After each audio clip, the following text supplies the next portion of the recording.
I guess I'm rolling into this. It's been a while since I've been the interviewer, so I'm a little out of practice. I apologize. I literally don't know how to do it. You're good.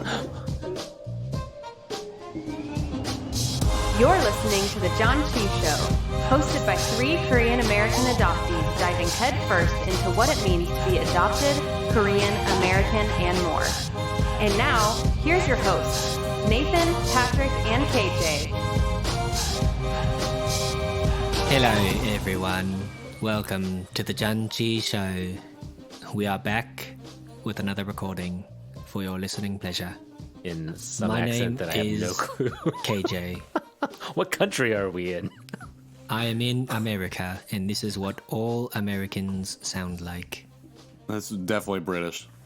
Do you think that's British? You're definitely British. Thank you. If it's British, then what do you think this is, eh? Oh, that's pikey. I recognize that one. What? I like that. What? This is Sorry. the intro. Yeah, absolutely. Great. We're just gonna Constantly do doing bad. accents. Okay, so my other co-hosts are Patrick and Nathan, because they did not introduce themselves. Oh, that We're was back. the intro? That's Yeah, the absolutely, intro. that's the intro. I'm Nathan. Wow. I'm Nathan from America. Not really, actually. Technically, And you're Korea. Nathan from Korea. Technicalities. Anyways, yeah, this is fun. We're back in the saddle doing the thing with the interview. As you can tell by our episode title, we eat some food. It's a really, really great episode to look forward to. But before we get into that, we just wanted to have a little moment to chat because the holidays are nigh. How are y'all doing in your Christmas shopping? You done? You scrambling? What's up? Done and shipped. That's why I was late to the recording. Wow. So everything is out. So I'm done. I got a few more things I got to pick up, but other than that, anything I needed to ship has already been shipped, so all good there. How about you, KJ? Well, we are planning to go to Texas for Christmas. Oh, nice. Barring any COVID scares, to be with our family. So we are getting everything mailed here, and then we'll wrap, and then we will travel down and spend time with the family, which we're so excited for because this is the first time we'll have seen them all year. So yeah, so very excited to do that. Are you guys driving down? Or is it are. over? Is it down? It's down, and a little bit over, but it's all Oklahoma. If Oklahoma would just get a friggin' highway, it would be Make sure such a to short trip. eat some Brahms on your way down. Gotta get that We can get that Brahms. here in Springfield. Though. Oh, you can? You have a Brahms Yeah. in Springfield? This is as far north as it goes. We talked about this. We I did- know, but I okay, didn't I remember was- you saying you had one there. Dang it. I'm jealous now. Actually, like not So even jealous. a quarter of a mile away. Like I can Dang walk it. to Brahms. It's great, and it's new. That's the weird thing. I know this is like only going to apply to people who have been to Brahms, but like every Brahms that I've been to hasn't changed since the 90s. But like they just built one maybe 2 years ago, and so like to go into a modern looking Brahms, it just doesn't. It really messes with my brain. I'm sure the food selection area is a lot larger in produce and lots of ice cream options because usually they made that pretty big. The one that I worked at when I was in Oklahoma was very small because it was, like you said, old. So there was just like a very tiny little couple coolers. But now the bigger, newer ones, a couple that I've been to when I was back home were just massive. And they have so many more options to buy things. So, and we really are turning this intro back into a Brahms. Yeah, so that was the Brahms teaser for our new episode, The Brahms Boys. Our new show, The Brahms yeah. Boys. Brahms Boys. Go get some ice cream and a hamburger. I have no idea what that is. I do remember talking about it, but I don't. All of this to talk about. So recently we posted on our Facebook, how have you been celebrating and connecting to your origin culture and your adopted culture? I think there is a way that we said that. Right. In terms of holidays and celebrating the holidays. So we thought that we would discuss that on air. So here So we who are posted discussing that though? Who you My post that wife. to? Your wife. His wife. Okay. So did very she dated talk to you reference. about I it love it. before Never will. Never before dated. she posted it? Yes, she said, what do you think? And I said, sounds good. And then she's like, what about a picture? And I was like, well, maybe do this picture because it's a good one. I really appreciate you What did walking you us think? through your creative process. I know. That was It's really not a picture of white people, which was important to me. So that was a fascinating look inside. I appreciate that. thank you. That's a slow Tuesday night at the Roki home. So then when she asked you, what do you think about this? What did you say, KJ?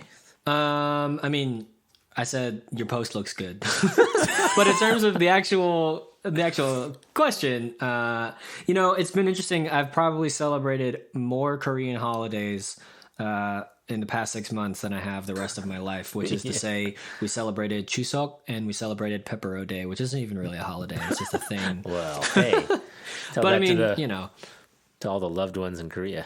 Yeah. So yeah, I don't know. I mean, like that's been cool. Like obviously being away from family, I am hyper aware of all of my own kind of family traditions and things, and that I can't wait to get back to, and things that I've missed out on. But in terms of Korean, like I'm excited to be going through the calendar year with y'all with the show and to experience new Korean traditions and new Korean holidays, to dig into that, because that was not a thing that we celebrated in the Rocky home growing up. So I think sometimes we would get Korean food on my birthday. If I wanted to, I would go to Korean karaoke with my friends. But those aren't like holiday traditions. It was just like a thing that we did because I was friends with a bunch of theater and or choir nerds. So we like to sing in public a lot. So that's what we did. Yeah. Well, it's a way to connect with the culture. You said it was Korean karaoke, didn't you? Isn't that what you said? Yeah. I mean, mostly it's just like you could go into a private room and just hang out with your friends. You didn't have to go into a regular American karaoke bar. Right. So also, it was in high school, so that makes sense. I remember I did a lot of karaoke in high school. That's a lie. I didn't do any of it. I would love to see you crush the karaoke. What? Okay, if you had to do karaoke, what would you let it go? No, I wouldn't. I've never seen that movie or even heard the actual song. I just know I've heard it just in the back. I've heard it 50 million times. I don't know. It's not even the best song. I don't even know what my karaoke song would be. You ponder it. As much as I've done like music and stuff, I'm a little bit gun shy when it comes to like karaoke. And I can sing a lot better when I'm by myself and when I know the song, in the shower. but I make up the words too. I can do melodies and make up my own song even better than I can rap, honestly. I can that's what I like to do. Because it's slower, freestyle singing like that. Yeah, that's true. Could be an interesting Janchi next year if we all do get together with a little karaoke afterwards. That would be great if we could just get together. And we didn't even do anything. You guys get prepared for the country. I agree with you, KJ. I've also haven't celebrated as many Korean holidays, ever. This show has definitely really opened my eyes to more of them, and I'm excited to see. I mean, I knew that there were some traditional ones, and I asked my family recently about Christmas, and my Korean family and my biological family does celebrate Christmas over there. It's fairly big, but because of COVID, they are keeping to themselves and staying safe. So, but yeah, I know there's a big Korean Christian population out there as well. So I kind of assumed that there was some Merry Christmases going on, but yeah.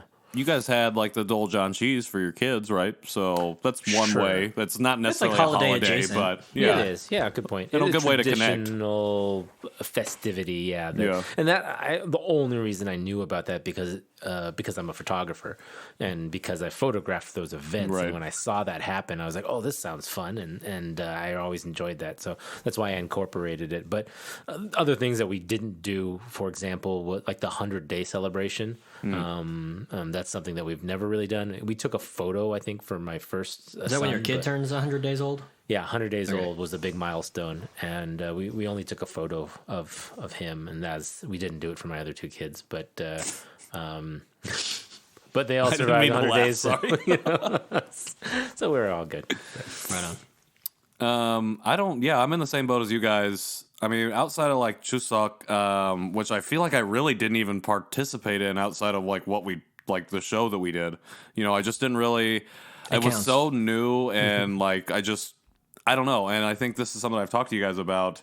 Just being ever since starting the show, having more moved in like an adoptee direction, adoptee culture versus like Korean culture. And I'm kind of I've been kind of mad at myself for doing that, because I wanted to get more in touch with my Korean side. And I mean, that's one of the best things about doing the show is to hear those connections. So unfortunately, I haven't connected with Korean cultures and traditions very much. But But the even worse part is like I haven't really done like a lot of American like traditions or whatever, like connecting with the culture as much as it's getting together with your family, but that's about it. Like we don't even do that anymore because after grandparents passing away and things like that, you know, we don't connect like a family as much like that anymore. And like my sister lives in a different state, you know, so like the biggest tradition is going to Salt Lake City. You're getting married soon, though. That's true. Time to start new traditions. We have talked about it. I think one of the traditions is going to be making pies and throwing them at each other. So. Wow. You know, one of the weirdest things around holidays that I just did not expect was how weird it was for Sarah and I to go shopping for a Christmas tree. Because like that for me, so like I have really specific memories of growing up. We had a fake tree, so we would build the tree, and my dad would blast Mannheim Steamroller on our like 6-disc stereo system or whatever, because you know 6 discs, that was like 6 disc baby, huge deal. Yeah. So we had like 3 of them were Mannheim Steamroller, and then a couple of them were whatever. And so so I was just like, when we went to go shop for our tree, I was like, oh my gosh, this really like this is it. This is us starting our lives adulting together. You know, like for me, like I love Christmas, and so that was just like that was like the moment when I felt like, and I mean, also we got married in the fall, so that was like one of the big things. I was like, oh, this is us doing holidays together as a new family, so that was really cool. So now I listen to Mannheim Steamroller and Handel's Messiah, so I'm like singing along to instrumental music and then just yelling choral anthems basically while you're putting the tree up. That's cool. Yeah, decoration is, I was gonna say, another thing that I've started to do with my family. We don't do it like my parents do, which is the day after Thanksgiving. It's like a mini holiday, and that day they just break out the boxes and the tree and everything, and they make it a big event. So it's always hanging of the greens, the as the one might say. And we tried to do it. We did it actually that weekend after Thanksgiving, so we still got a lot of stuff up. But the one thing that I started with my kids that I think I started this last year was the Advent calendar. And I wanted my kids to have well, my youngest didn't know last year what it was, but this year we have one for both of them, and it's handmade, I guess. We didn't get one of those ones that's like all packaged and like chocolates inside, because we were like, we're not going to give our kids chocolates every day. So we just we just made essentially a mini calendar with countdown to the 25th, and they have to glue up a little Santa on the numbers, and so that it counts down to 25. So that's fun. And it's fun because they realize, oh, we forgot to put one on the board for counting down 11 days, and they count how many days left. But is it a Korean Santa? No, but funny you mentioned that. We do have some packaging, and I didn't even realize this. I bought some boxes. It's like garment boxes to wrap presents and stuff in, and it is a minority Santa. So that interesting. It's a black Santa. Oh, okay. Yeah. So, but I couldn't. It's like I it's didn't a mixed see race that. Santa, or is it just a black Santa? It's a black Santa, but I didn't realize that was. Right on the thing. I mean, I didn't even think about it, but then I noticed because he's got a big white beard, and I was like, "Oh wow!" I was like, "Well, that's really cool that they're creating boxes and packaging like that." So about damn time. Yeah, right on. I feel like that's a great segue, because our guest today for the show is Dr. JaeRan Kim. We just call her JR because we're best friends now. It was like really informal, kind of. That was great. I loved it. It wasn't, but it was. I loved it. And she does research on social work for specifically as it relates to adoption and foster care and international adoption, and has done a lot of thinking around adopted Koreans becoming Korean parents themselves and kind of all that stuff. So we get into all of that and more. Talk about her blog Harlow's Monkey, and her more academic blog JaeRanKim.com, and then we eat some snackage. You know how the show goes, so here it is. Spoil the whole thing for them. So sit on down.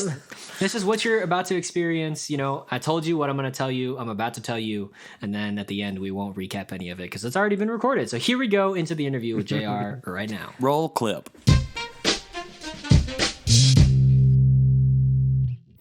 We are here with the interview. We have our very special guest, JaeRan Kim, on with us to talk about her life and her study and everything in between. So, JaeRan, welcome to the show. Thank you for having me.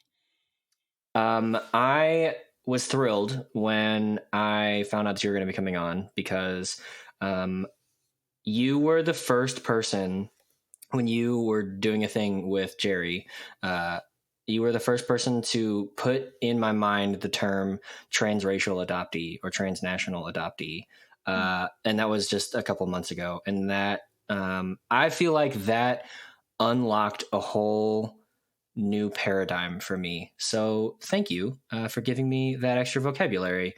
But before we get too deep into all of that, let's start with the very short and confusing question that we ask all of our adoptee guests.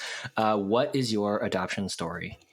Okay, so I was like lots of adoptees. I don't really know when my birth date is, but I was born sometime, we think, in 68 in Korea, in Daegu area, which is, kind of in the middle of the country. Oh, yeah. That's where I'm from. All right. Woo. Yeah. Yeah. I mean, I assume. I don't know.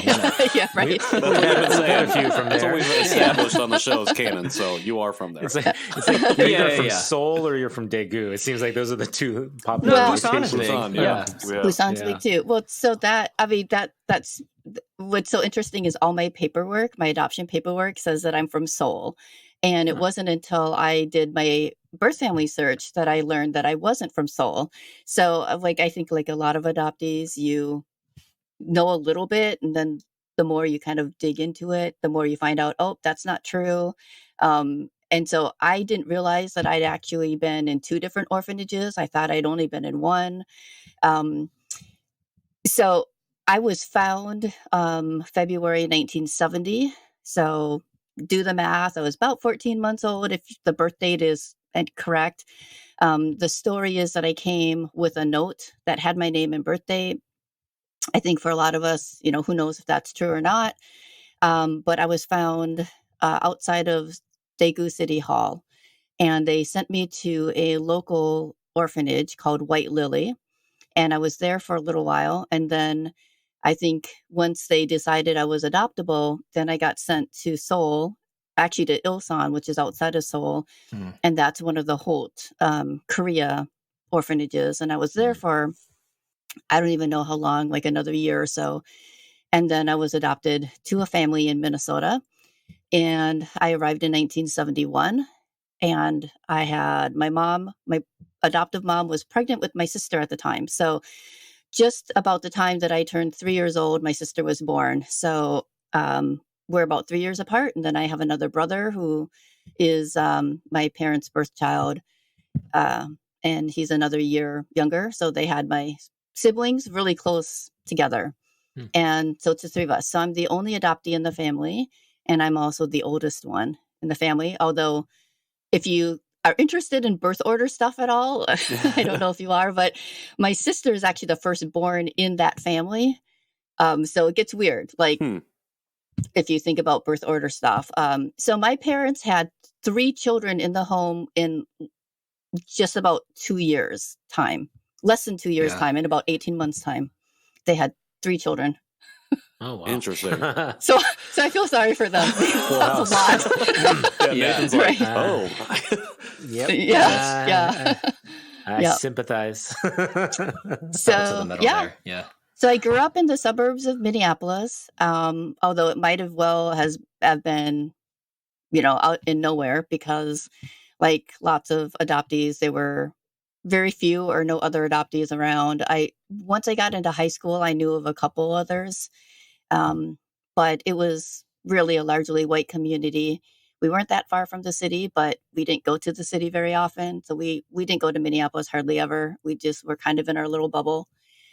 So once I left and went to college, that was really the first time I started thinking about what it meant to be Asian. I wasn't even thinking about being Korean or really adoption stuff. It was just when I went to college, and then my first interaction were with international Asian students, actually, because they saw me and they were like, hey, hi. And I was You're like, one of us, right? And then you're I'm like, no. who are you? Right. Yeah. So that's kind of my adoption story. My story to like how I ended up doing all this work around adoption is a very long story and kind of very different, and I'm happy to share that if you're interested, but if you have other questions. Yeah, I would love to hear that. I'm curious. I don't know. I think it's interesting, and maybe this kind of gets into, or maybe is the precursor to your work now. But you said that you didn't start kind of self-racializing or thinking about yourself as Asian American until college. What was the main motivator for that? Just being around more people of color, or specifically more Asian/Asian Americans, or what was the impetus for that? That's a really great question because I never identified as white. I mean, growing up in my family, I would think maybe because I was the oldest, it was very clear I was Asian. And my grandparents they loved to tell the story that when I was little and I'd be out with the family, if I would ever see the rare occasion I would see an Asian person, I would point to them and say, oh, they look like me.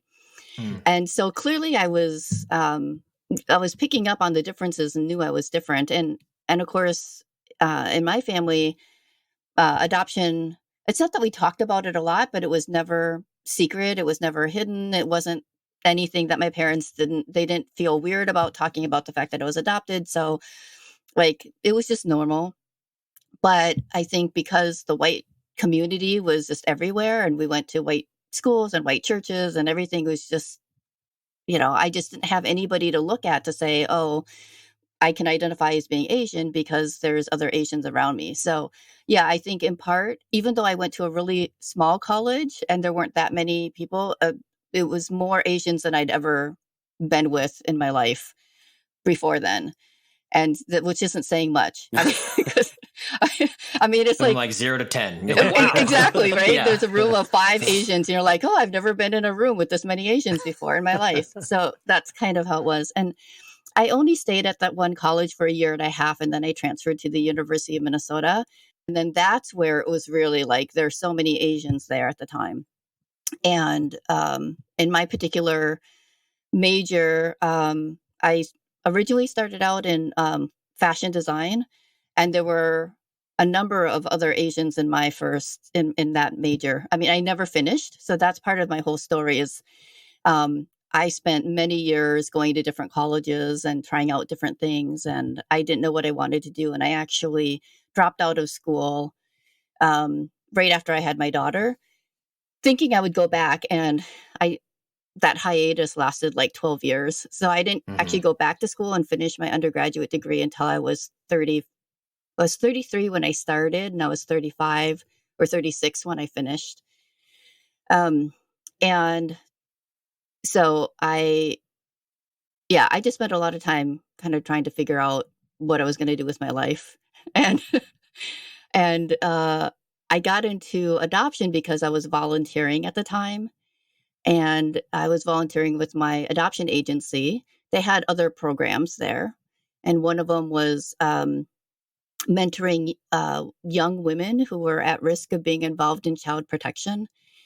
And I got interested in it because I think I was trying to figure out like what causes families to be at risk for losing a child to the system. And that absolutely was driven by my own experience. But so I saw this notice that they were looking for mentors, and I was at the point where I had 2 young kids, and I thought, oh, this is something I can do. I know something about parenting. And that was really a great experience. And the director of volunteer services at the time said, we have this other program, and it's for international adoptees. And we've got a couple of teenagers who are kind of struggling a little bit. Would you be interested in moving over and being a mentor in that program instead? And so I said, sure, I'll do that. And that's kind of how I got started. I was in my late 20s at the time. And then the director, after a few years, said, have you ever thought about being a social worker? And I laugh now because I didn't even know what social work was. Right. I had no idea. It's like, I know what psychology is, but I don't know what social work is. And it all coincided with other things that were happening at the same time. So I was doing this volunteering with these teenage international adoptees. I had reconnected with a friend that I had met a couple of summers at when I was a kid at a Bible camp. So I used to go to Bible camp every summer.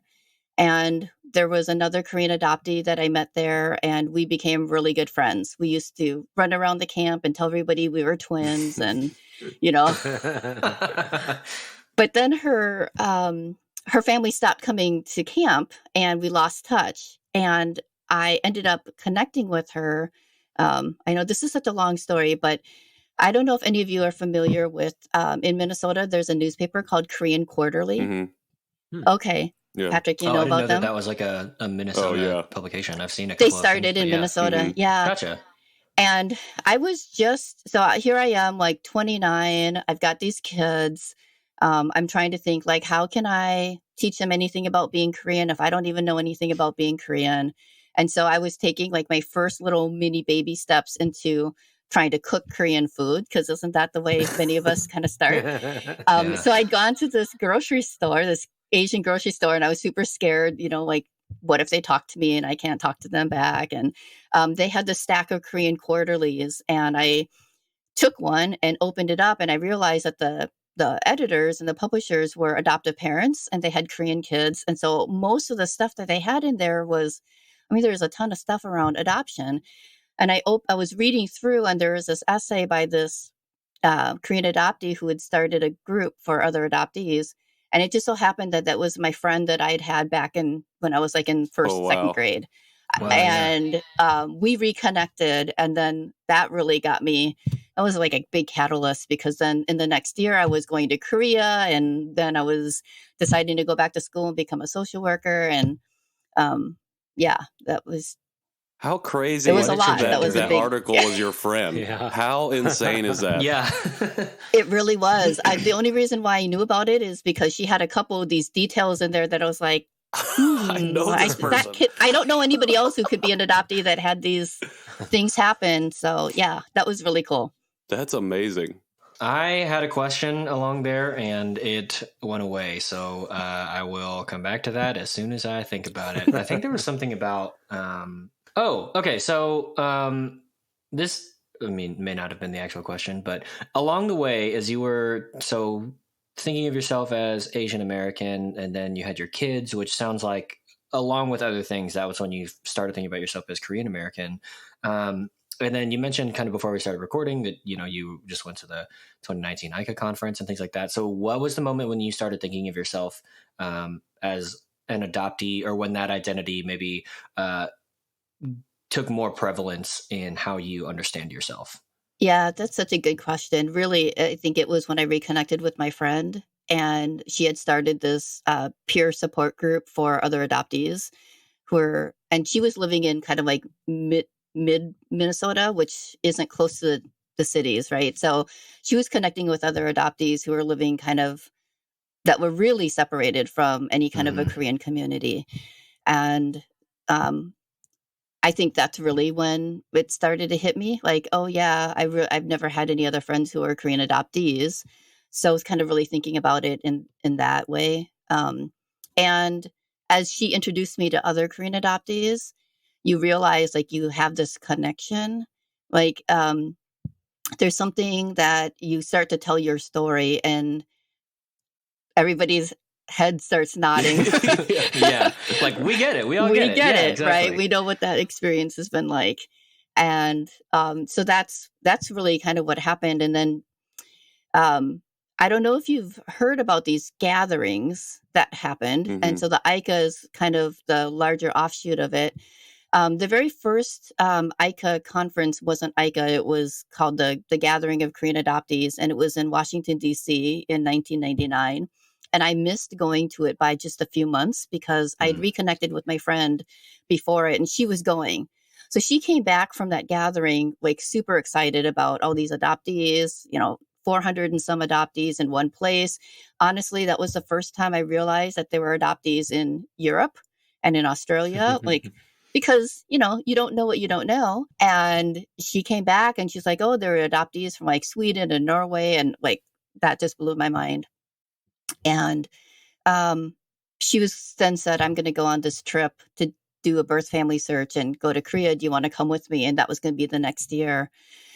And so I did. And we had gotten together with all the members of this trip in January of 2000. And the next thing I know, it's like 35 adoptees from around the country because they heard we were getting together and they had all met at the gathering. And That's then, amazing. right? And so that's just how community happens. Like, we just going to buy this plane then? Exactly. We're all Right, on right. Korean Air. We got we this whole were at a section. hotel and we were like, hey, so there's a big dinner. And then it happened like every year after that. Adoptees in different groups were forming and saying, hey, we'll host a gathering. Why don't you come out to New York or, San Francisco or whatever. And so it kind of grew from there.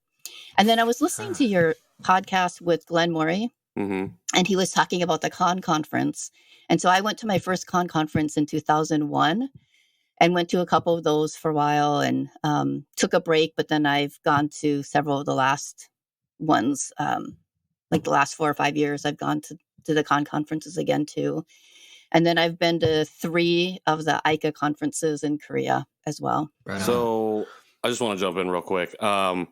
It's really amazing to hear you talk about all these things because I've just been myself finishing up Adopted Territory and Invisible Asians, which really dives into, the history of transnational adoption and how Korean adoptees started to form. And to hear you talk about just missing that first gathering and then being able to go to these subsequent gatherings, I'm wondering, I don't know, I have like kind of chills. It's really kind of hard for me to formulate just to hear you speak these words that I've just read on the paper. My question, I guess, is what was it like to be in those moments of the first formations of like AK Connection and AKA and San Francisco and those and like the Boston Korean adoptees, those groups? What was it like just having yourself just started to really dive into the adoption side of this Korean diaspora that we find ourselves in, if it even is that, if we even are part of that? What was that like?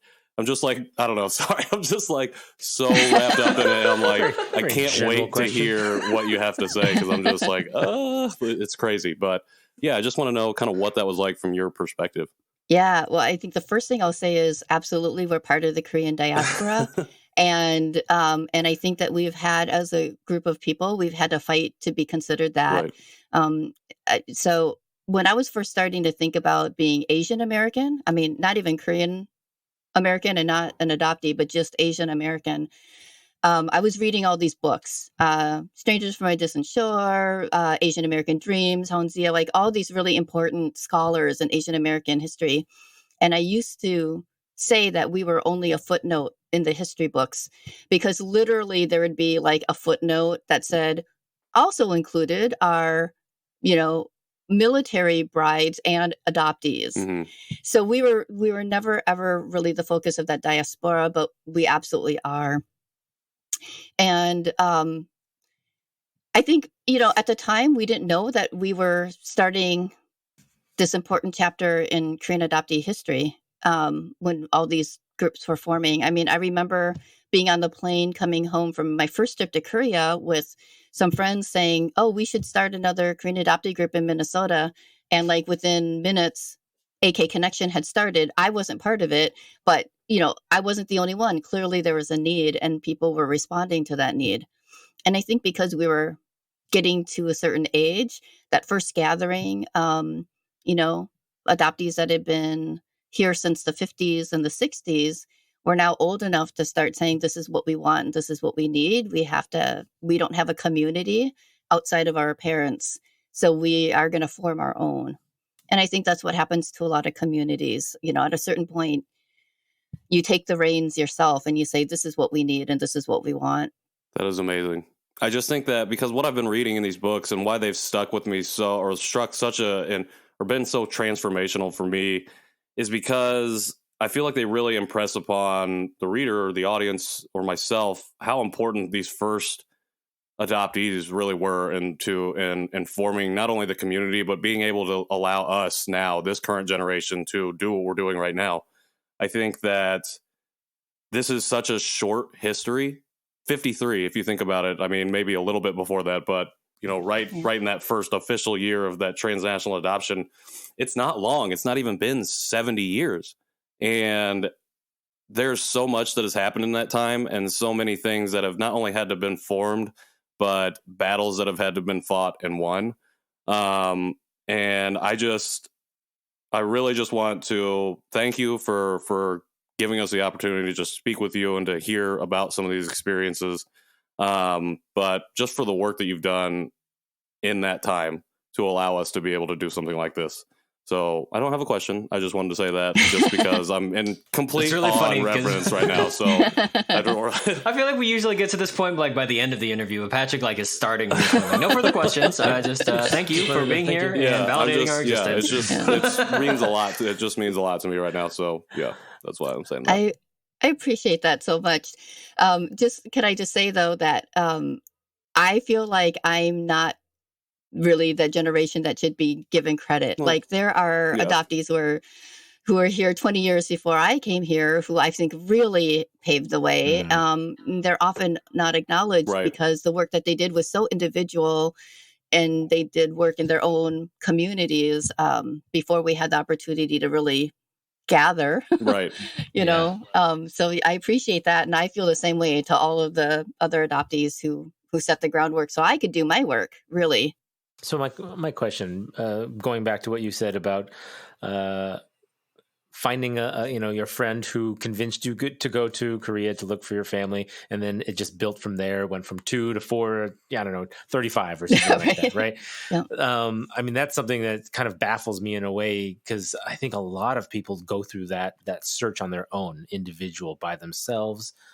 Never have an ability to go with a group, to maybe in a way that's like a biological family, support group, going there and doing it all at the same time. I can only imagine what that's like, because I did it on my own, just filling out paperwork in my basement and then sending it in and hoping for the best. Have you talked to other people about those groups and about if they continued to happen? And what do you know about, I guess, as a comparison for that, if someone is out there wanting to do it where they don't feel comfortable doing it on their own and they would want to do it with a group?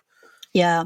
So I would say that there's pros and cons either way to doing it. There were 8 of us that went on this trip, and let's see, I think 2 of the 8 of us found their family within like the first 2 days we were there.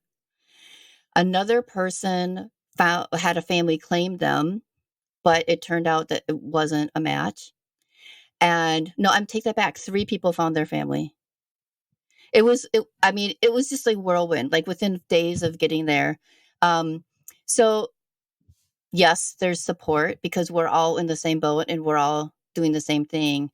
There's also the potential for there to be some hurt feelings if some people find their families and other people don't. And I hear the same thing happens when you've got siblings who are adopted and they search and one finds a family and the other doesn't. So I think it can just be like anything else around adoption. It's really complicated and it depends. My favorite answer, both and. Yeah, it's both and. I would say if you're going to, and I think the other thing is everybody has a different idea about what kind of support they need. So maybe you need a partner or spouse, a good friend, parents to go on that journey with you. Maybe you don't want that. Maybe you want somebody who's Korean adoptee or Korean but not adopted.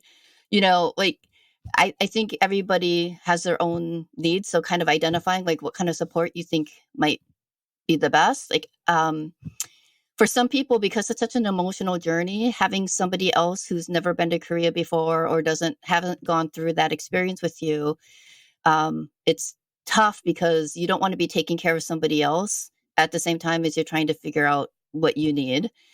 So like, now that I've been to Korea and I've kind of done my search, and I've been searching since 2000. I haven't found my family. I don't think I ever will at this point. Although I did have a family come forward, and then I did a DNA test and it wasn't a match. And that wasn't me in that previous story. That happened to somebody else. So I know it's I'm not the only one. We're not the Yeah. only ones for that to happen. And this was before 23andMe was around. So when we were talking about DNA test matching, it was the old school kind that was super expensive. But, you know, some adoptees go on the TV shows. I was on a TV show. Some put out ads in the newspaper. There's lots of different ways to do your search. And so I think it kind of depends on how much attention you like. You know, like some people don't want to be on a national TV Yeah. in Korea, which I totally get because I didn't know. I was super naive. And I would travel around the country after being on the show, and, you know, these little Korean ajumas would come up to me and, did you find your family? I'm praying for you. And I'm like, how do you recognize me? But they did. Yeah. And so, yeah, it's a good question. And I think everybody's going to have different needs. So maybe think about who supports you the best in your life, and think about whether or not maybe it's just one of your best friends. You know, maybe it's not another adoptee. It just, I think it depends for everyone. Very good answer. I definitely things to think about as far as who's involved and what, like you said, the support group that you need. My support group was my wife at the time. Yeah. But I do remember when I found my family, I didn't even actually consider the fact that my sister might feel jealous or sad by the fact that I was searching and that I did actually find, my biological family. When I did find them, my sister was actually ecstatic because she was, my sister, she felt like she also now had found some of her family, and she considered them part of her family too, which I thought was really nice, and was really happy that she got to meet at least my brother when he came to town. And so in a way, she kind of met her, I guess, what would you call that? A brother-in-law? Like, Yeah. I don't know, biological brother, I don't know. It's like an adopted, because we're not biological, but yet he and I are. So but it made her feel good. So I love that, because I think as adoptees, we all understand kind of the expansiveness of what family means and what family can be, right? So there doesn't have to be a biological tie, but for your sister to feel connected to your biological family, that's super cool. Yeah, I thought it was really neat too. So I was happy that it turned out that way. All right, so let's take a slight turn and talk about what you're doing now as a not even like in the social work field, I guess, because you're, as I understand it, predominantly doing research, right? I do research and I teach. Okay. Yeah. So do you specialize in intercountry adoption? Is it like kind of all, like, just kind of give us the high level view of what you do, and we'll go from there. So I would say my research, I have two kind of focuses in my research. One is around the experience of individuals who have been separated from their families of origin.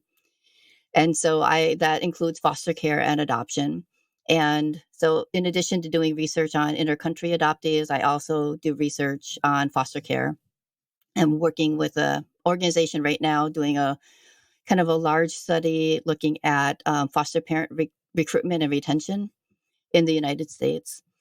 And then I have a number of smaller projects going on around adoption, and they are like the most current study I just finished overlaps with my other research area, which is around disabilities. And so we did a study of adoptive parents who have kids that have disabilities. And so kind of one of the things that I tend to do is I toggle back and forth between getting experiences of adoptive parents or foster parents, and then also the experiences of the adoptees or the foster person themselves. And I want to do a study really looking at adoptees that have disabilities. And I did a study on intercountry adoptees who experience an adoption displacement, meaning that their adoptive parents didn't continue to raise them. They placed them in out-of-home care of one kind or another after their adoption. And a lot of those adoptees had disabilities. And so that's something else I really want to kind of explore and see what that connection might be, if there is anything there. And then I've been doing a number of other studies looking at like social work students with disabilities and how do they experience their education. So there's kind of like these overlap around adoption and disabilities, and then kind of professional stuff too, like looking at how social workers are trained to practice in adoption, because here's a little secret, most social workers have zero education experience on adoption. So they go out to their child welfare agencies or their adoption agencies, and then they're suddenly facilitating adoptions, but they don't know anything about it. They haven't learned anything in their training, or they're therapists and they don't have any background on how to do therapy with people who are connected to adoption. So I also look at that preparation and training too. Yeah, absolutely. I was taken by this line on your, I guess your more academic website, and I wanted to see. Oh, you're right. I question whether my chosen profession is more about social control than social justice. Can you say more about that? Is that just like, I guess reading it, I don't know if you mean it to be your own sense, or if you're speaking about kind of the industry and being like, maybe this is a tool of the oppressor or something. Yeah, such a good question. I love that question. So the origins of social work are it's another both and it's which fits in with adoption too. It is both a mechanism of social control and it's a mechanism of social justice. And so social work as its own profession is about marginalized communities and how to make opportunities and resources more available for people who have been marginalized by society. But a lot of our institutions, our social work institutions, are trying to fit kind of the way people should behave and the way they should be in this world in a narrow parameter, right? So we are doing both. And I think adoption is another one of those aspects of social work that are both kind of social control, because adoption in the United States went through lots of historical time periods where it was around controlling unmarried women's reproduction, right? So if you look at a lot of adoption advocates, they will say this is an anti-abortion measure too, right? Like we don't want women to have abortions. We'd rather have them place their children for adoption. So there's that whole aspect of it. Then there's the whole aspect of the stigma that if you're a single mom and you don't have a lot of resources, what can you provide for that child? So, I mean, if you think about it, there's just lots of different ways to look at what seems like on the face value of it is adoption is just a win-win-win situation for everybody, for a child, for adoptive parents, for a birth family, but it's way more complicated than that. And if our society was really just and there were resources, then women and families might be able to stay together and have what they need so they don't have to place a child for adoption, right? So I kind of say like a lot of my work is really around trying to work myself out of a job. Like I don't want to have to research adoption anymore because families can be preserved and we don't need to have adoption. At the same time, that's not really always a reality. And so how are we going to do the best that we can when those situations are there and we have to figure out who's going to take care of a child, right? It's super complicated that way, and I think it's important to hold both of those ideas in at the same time, and we should be able to critique it. So in some ways, I would consider myself a critical social worker because I want to make sure that the institutions that are developed to provide services in social work are doing it justice forward, and not as a means to just like control how people should behave. Okay, so I have something written down. In this profession of teaching social workers, I think that's really, really interesting. I started a nonprofit that where we work with older foster youth in Chicago, provide them cell phones and unlimited data so they can be in touch with their services and bridge that divide between access and themselves. And, I hear a lot of... It's called All Times Are Local. Oh, yeah. Well, I'm not going to plug my own thing right now. I'm plugging it for you. Thank you. I appreciate that. I just find it so interesting about, how as you get older in the system, how you really start to lose connection with the social workers that you work with, how you now see a huge revolving door of social workers that come in and help you. And this may be less to do with adoption, but I know that reunification is really the primary goal that we hope for, and that doesn't necessarily happen all the time.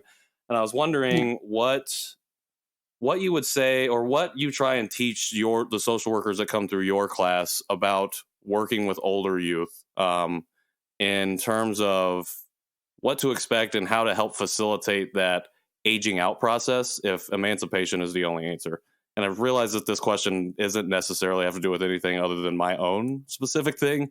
But I'm interested. Yeah, so. I just wondered if you had any light to shed just in that direction. Yeah. So when we talk about permanency and child welfare, the permanency is kind of one of their jargon words, and it basically means to get them out of the foster care system or the child welfare system. Right. And so the three kind of areas of permanency that they're hoping for would be reunification. And even though they say, the goal is supposed to be reunification first, I would say oftentimes that's the one that's the least supported Right. and the least advocated for is reunification. Adoption, which should be the last option, is usually the first one, or the one that they push the hardest for, and the one in which a lot of federal funding kind of supports. And then there's guardianship. And so, so now here's my soapbox about kind of those three different types of permanency.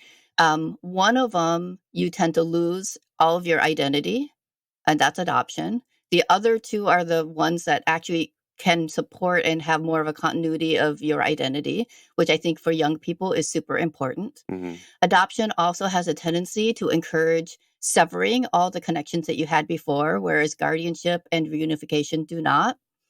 So I think the one thing that I would really emphasize for social work students who are working in child welfare is that when we're thinking about this concept of permanency, we can't just be thinking about placement, and we can't just be thinking about who's caring for you. We have to be thinking about relationships. So it's not where your body lies, and it's not the legal aspect of it. It's really around your relationships.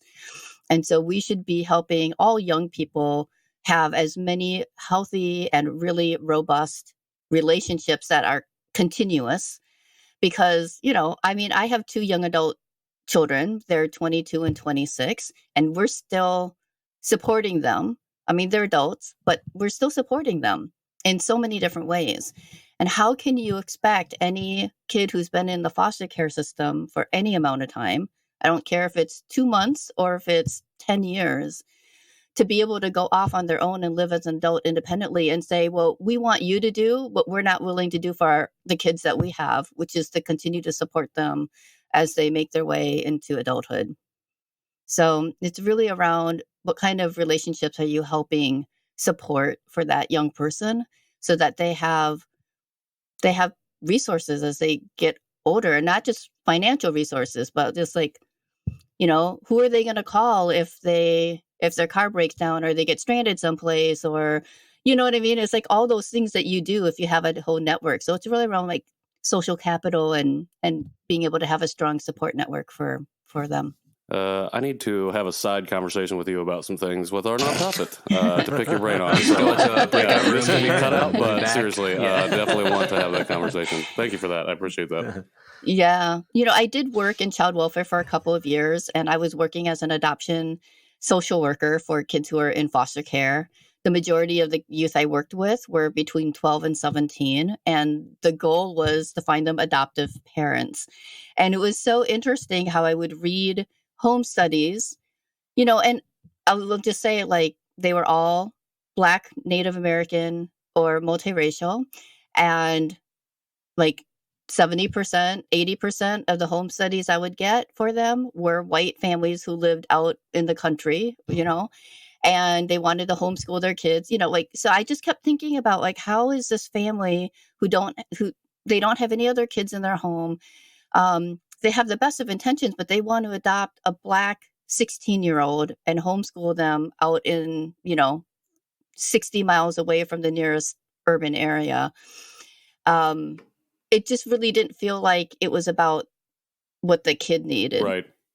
Keeping them connected to their friends and their school and their communities. It was about, I want a parent. So yeah, it's just, we need to be doing a much better job thinking about what youth need and what they say they want, and not just about what parents want, prospective parents want. So I think this is adjacent to kind of a greater conversation that Patrick and Nathan and I have been having. Patrick is the newest, or I guess the youngest in his ownership of his adoptee and Korean and Asian American identities, and also probably is the most historically knowledgeable, just because of time. And like he said, he just like read all of the books, and I'm like, they're on my list. Many and more Nathan books is to like, read. I have kids. So anyways, so it's this weird kind of paradigm for the three of us to have, because I don't know why I said paradigm. Like, well, that's only twice, whatever. It feels like a lot because it's not a phrase that I use often. But so there's this weird dynamic between the three of us, because like Nathan being the oldest and maybe the most comfortable with those identities, and then Patrick being the youngest with that identity, but having the most kind of historical knowledge. So we've had some conversations and just seen some things on the internet We've seen around things. around adoption and kind of people's general approach to or sentiment towards adoption. And if this is too personal for you, then you can just say so and we'll cut it all out. But given your research and your own personal experience with adoption, how do you feel about it? Are you generally like pro-adoption? Are you generally anti-adoption? Are you just going to say both and? Because Yeah, totally she's going to say acceptable. That seems to be like your MO. Nathan's like, I've already He's heard like, this she's going to say answer. both. She's going to say both. I already knew that was coming. I mean, that's probably my thing. Yeah, I used to say, I might cut this. I don't know. I used to say that the adoption was like the best thing to come out of white supremacy, just because like that's how I understood it. And like, but I live in like the whitest town I've ever lived in, and so people were like very offended about that. And I'm like, well, that's from how I'm seeing it. Like, it's pretty much always white parents. Like, I have yet to personally experience any non-white adoptive parent story. And so, yeah, so I'm just like, that must be it. Like, that just is the thing, you know? So, but I think I generally land at pro adoption. I don't know. It's doing the show has led to some interesting conversations with my co-hosts and with my wife. So, just curious where you were at with it. Yeah. I get that question a lot, actually. And I think part of it is also because I've worked in a number of different agencies doing the job, right? So I worked as a foster care adoption worker for an agency. I worked in post-adoption support. I worked to develop at a child welfare and research center training for people who are going to be working either clinically or in child welfare practice around adoption. And so, see, how do I put this? This is how I've framed it before. I'm pro-family preservation. I'm opposed to adoption as it currently is practiced, but that's not to say that I'm anti-adoption. Okay, does that make sense? Yes. Because I think that the way adoption is currently practiced is really a problem. And I think that it ends up doing oftentimes a lot of harm as kind of collateral damage to the good that it can do. And so to me, I'm much more in favor of a guardianship model. I think there are absolutely kids who need people to take care of them that aren't their family of origin. But I don't believe that children's entire identities and history should be erased in order to do that. So I'm opposed to closed records. I'm opposed to any kind of secrecy redacting birth parents' names, those sorts of things. I would say I'm opposed to any kind of legal mechanism that makes it harder for adoptees to know who they are and where they come from. But that's not to say that I think that every child is always safest and in the best place with their family of origin, because sometimes that's just not the case. And oftentimes I understand why, and usually it's intergenerational trauma. But for whatever reason, instead of enacting more trauma on the adoptee by then removing them completely and putting them in another family, I'd say we need to work on helping them break that cycle and still learn how to engage with that family in the healthiest way they can. And if other families can help them do that, so I get this question all the time, like, oh, I'm an adoptive parent and my kid, I don't want them to have an open relationship with their birth parents because their birth parents are abusive or neglectful. And I absolutely understand that they want their kids to be safe. And I also know that those kids are going to become adults and might look for their families. Actually, they might do it before they become adults, likely on social media when they're teenagers.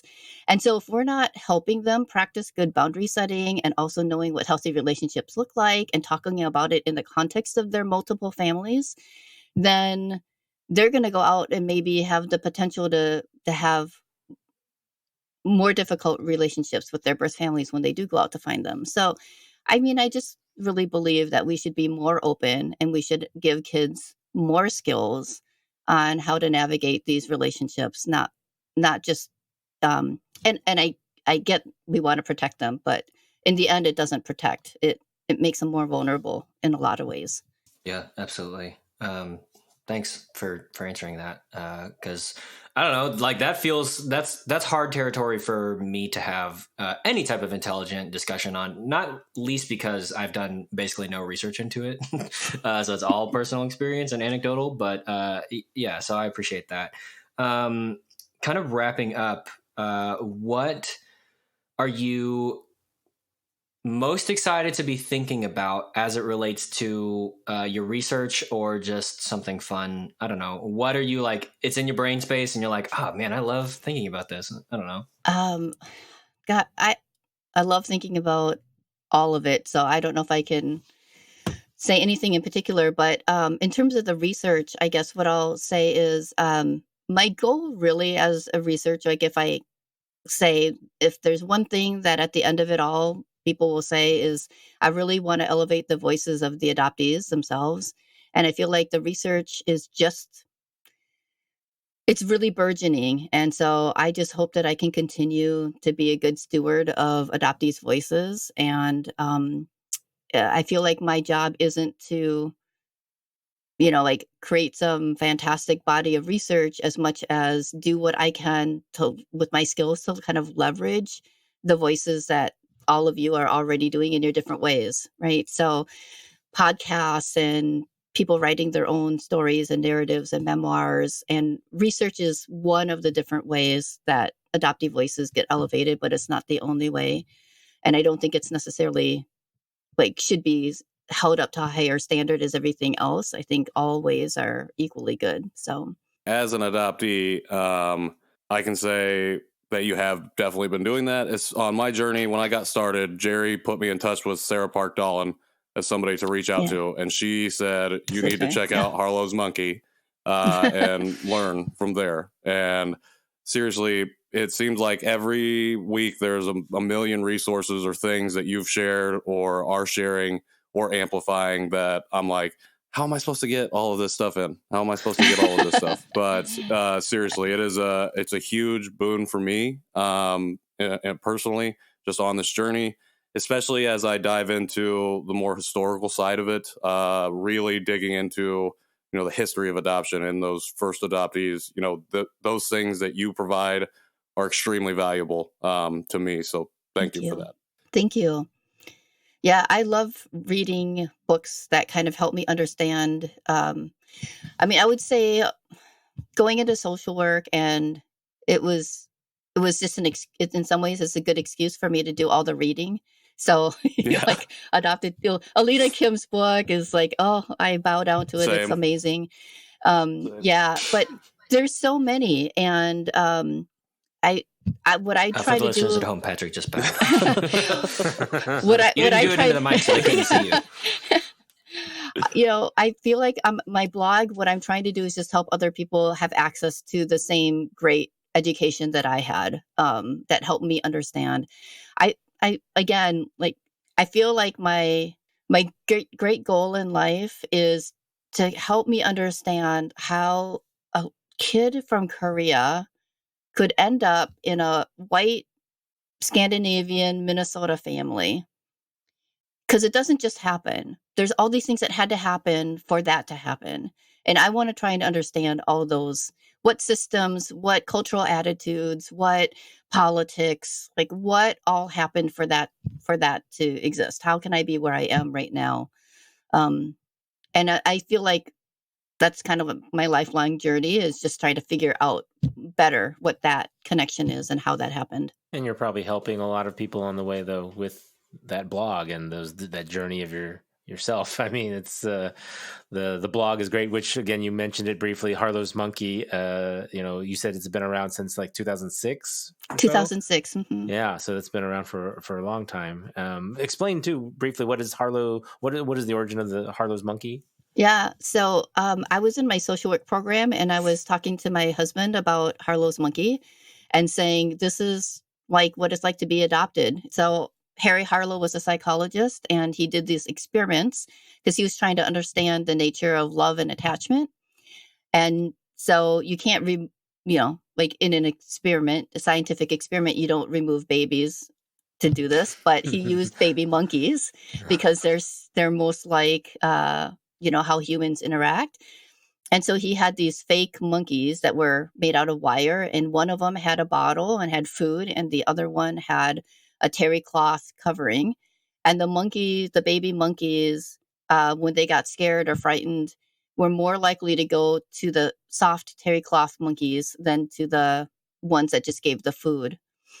And, kind of the whole theory, Maslow's hierarchy of needs, is that you have to have your basic needs met first before you can start to move to the level for love and affection. And I think that Harlow's Monkey actually proved the opposite, that it's not just about providing food and shelter, that it's actually about providing love and nourishment. And so I just saw the whole separation of baby monkeys and putting them with these other monkeys as substitutes. I just felt like it was so adoption, right? Foster care and adoption. And so as I was thinking about starting my blog, my husband said, well, maybe you should name it Harlow's Monkey. And it just was such a perfect fit. And that's for great. Probably 2 or 3 years, I blogged anonymously under that name, Harlow's Monkey. So I didn't even kind of say who I was for a while. And I would just put it out there in the world and see where it went. And yeah, here we are now. You're sharing a lot of great content on there from the stuff I saw. So yeah, thank you for that. I am very excited to dig into that. So you have been an absolutely wonderful guest. I could talk to you for hours. Thank you. And hope that I get the opportunity to talk to you for hours, maybe at a conference or something. Oh, yeah, that'd be great. I don't know. I'll try not to corner you at a party, but I hope that we continue our relationship. Yeah. Why are you cornering people at parties? Anyways. So you guys should totally submit to do a presentation at Con. We did. At the Con conference. We did. Yeah. So okay. Hopefully, Con, if you were listening, fingers crossed. You just landed on a good one. Is listening. Yes, thank you. Where can people see you, read more about you or your works or whatever? Where can they find you on the internet? So Harlow's Monkey is my blog, and I'm on Facebook, also Harlow's Monkey, and then I'm also on Instagram, and I'm on Twitter under JaeRan, which is my name, but I really never use it, so don't go there. It's okay. Perfect. We don't really promote Twitter anyway. Yeah. It's a thing that we have. None of us really know how to use it. So too much work. Yeah. Perfect. Okay, well, we're going to take a break, and when we come back, we will be diving into another one of Jerry's mystery box items. So break time. Here we go. What food are we eating today? Roll break.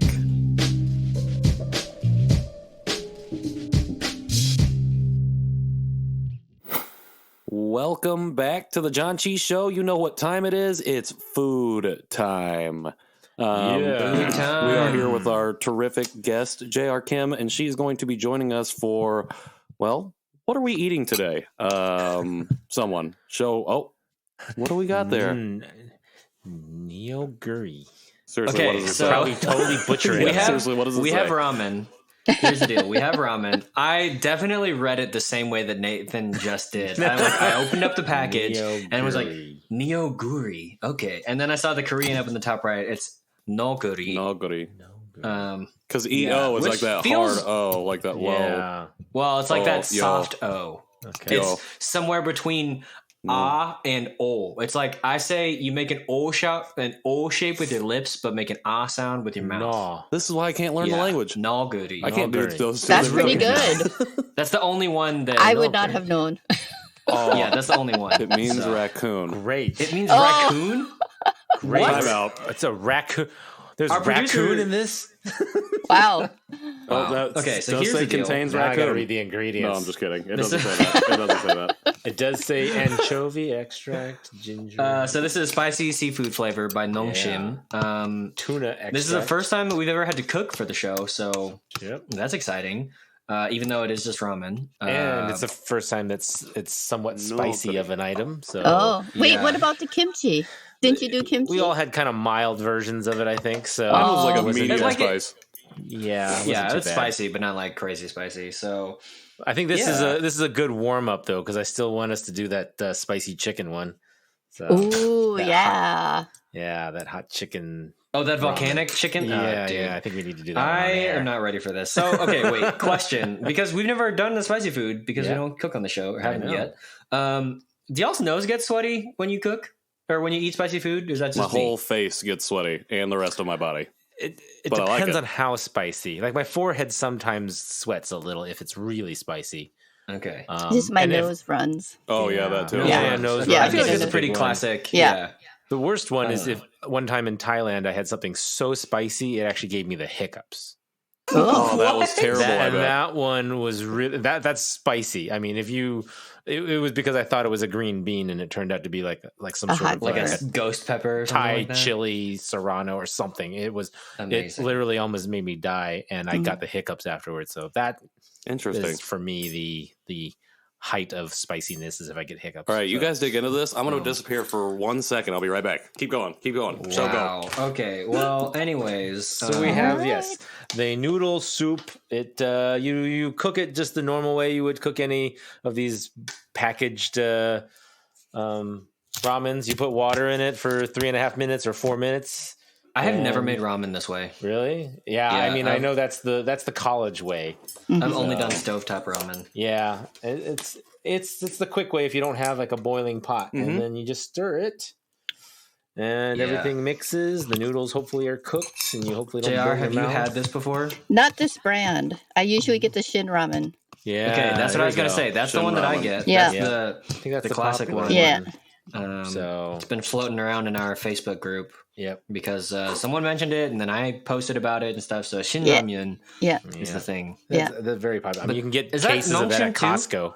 So, oh yeah, Yeah, this is Nongshim. I think so. Yeah, Yeah. and that one Gotcha. too. All right. So, All right, so the here we reason go. I had to Season sprint today. away is because I grabbed a fork to eat this with. when you I realize you're the only one with a realized fork. Again, that I had made a huge Again. mistake. So, bone? But you rectified that. No. Yes, that's I got good. the What metal kind of too. what kind of chopsticks do you? Yeah, I got okay, are they metal. flat or are they round? Round. round. I Add have metal. those metal ones though too. Are those the ones I gave you? No, I have those though in my thing.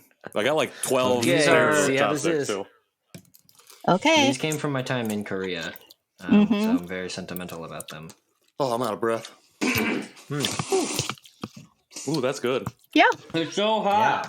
Yeah. Not bad. That's tasty. I mean, like temperature wise. Also, yeah, I was it gonna say is- temperature it is wise, spicy. it's a little spicy. I wouldn't say it's like That's a good spice. killing I me. like that.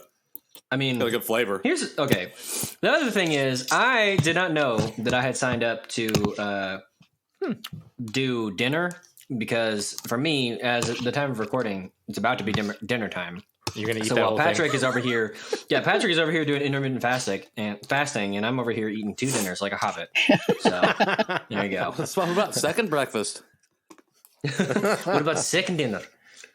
So yeah, I don't think he knows. You know, dip. and it's weird to me when they call this seafood flavor because I don't really taste seafood. There's no seafood in this. It smells like seafood though. Yeah, I think it's the aroma. Like the the aroma. It smells like noodles. the packet. No. The seasoning, like the broth, the soup base, that smelled very seafoody to me compared to the other one, which did not smell. If you look through the ingredients, I mean, the first seafoody thing mentioned is anchovy extract, That's hot. and then a little cuttlefish extract, and that's about it. Did we have Patrick, cuttlefish with king whale crackers? Is that what that Yeah. was? Yeah. Seems to be the popular one, which All and then right. tuna, but so I thumbs like it. up. Thumbs I up. like Yeah. Yeah. Okay. So we do ratings out of 5. Any relevant? It's whatever 5 somethings out of whatever something. You stopped wanna calling pick. them out Yeah. at the jump, and now people have just been making their own up for like the last 3 episodes. Yeah. Their Yeah. ratings. So Their well, ratings. yeah. So I'm gonna. Oh, this is made in USA. Jerry, come on. I mean, I guess that's. I don't know.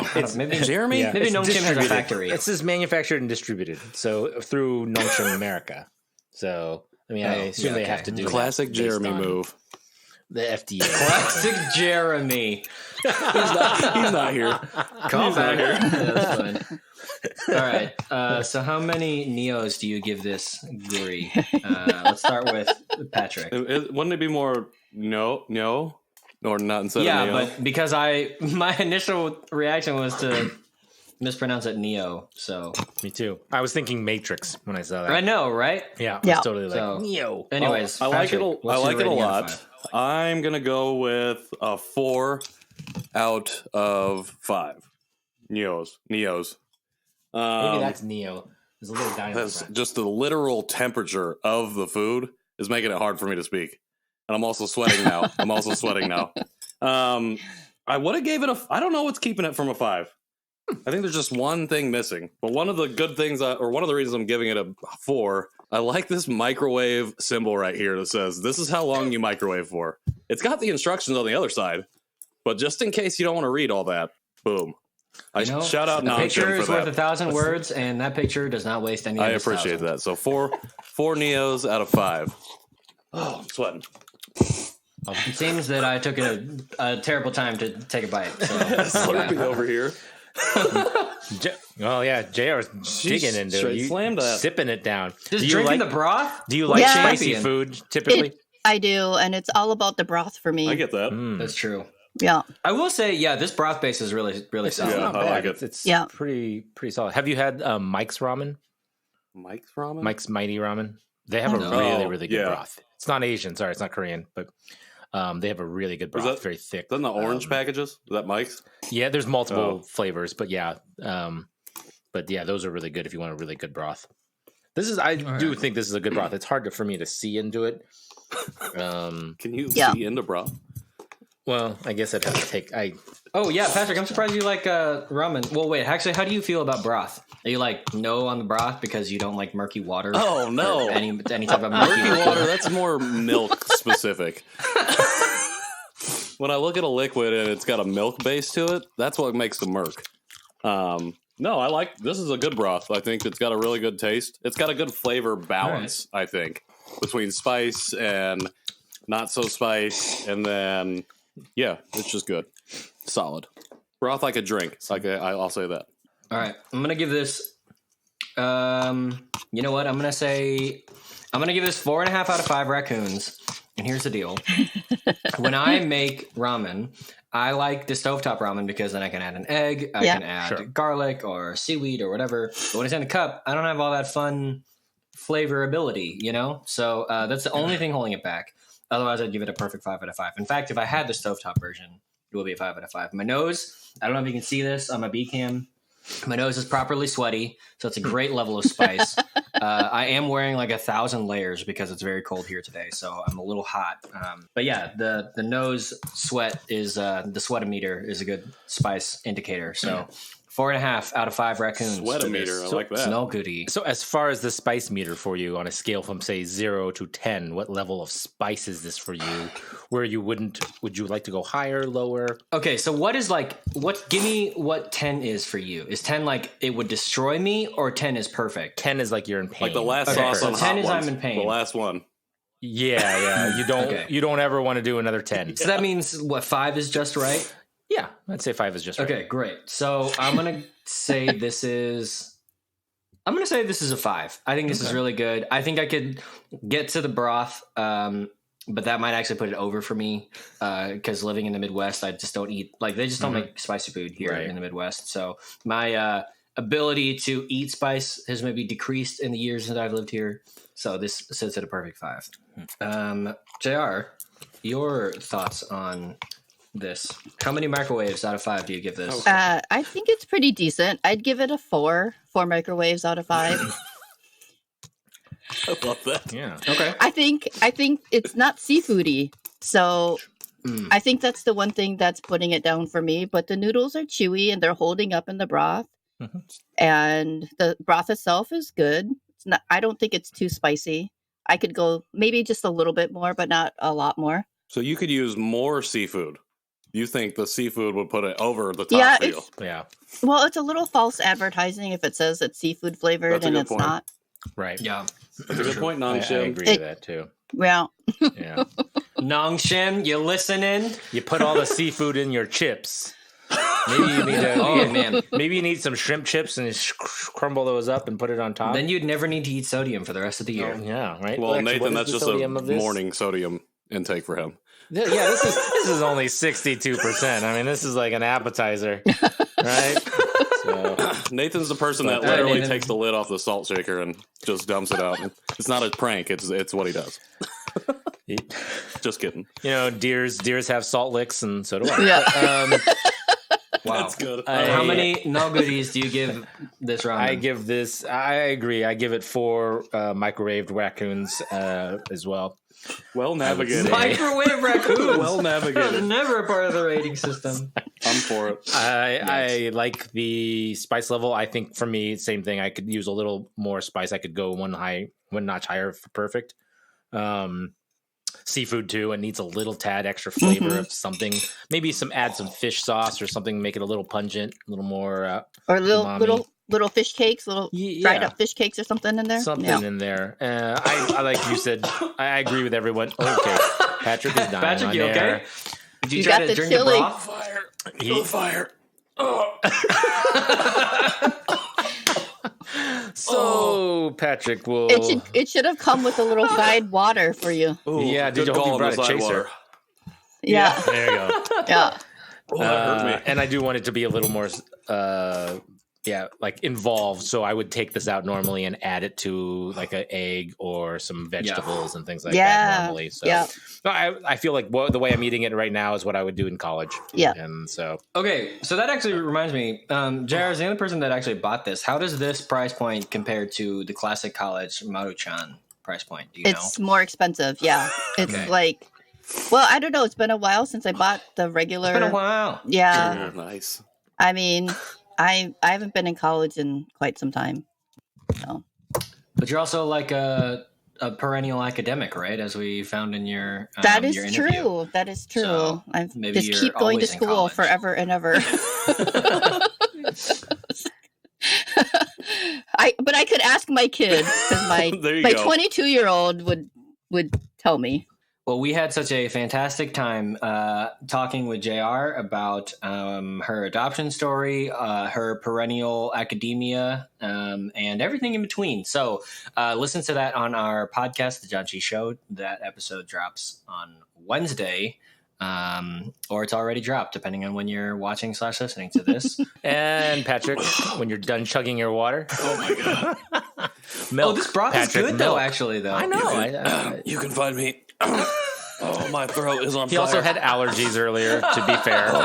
So this is probably helping to clear those allergies, I think. Oh, you can find me on Patrick in the World or at Patrick in the World on Instagram. I'm on Facebook, and my brain has just melted to fire. mush. Nangshin. Patrick on fire. Oh my goodness! Somebody send Patrick Sorry, some banana passing milk. it off. You find me on No Walk Photo.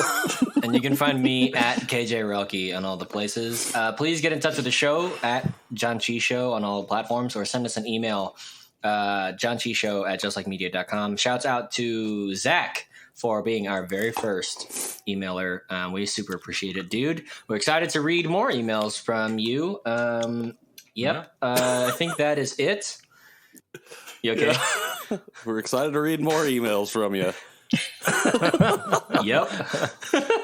Great. That's it, Yeah, right? that's it. That's good. Thank you all for listening and watching. Thanks for having me. Yeah, Thanks, thanks for JR. coming. We'll see you next time on the Janchi Show. Until then, Janchi. Heyo. Janchi, heyo. Cut clip.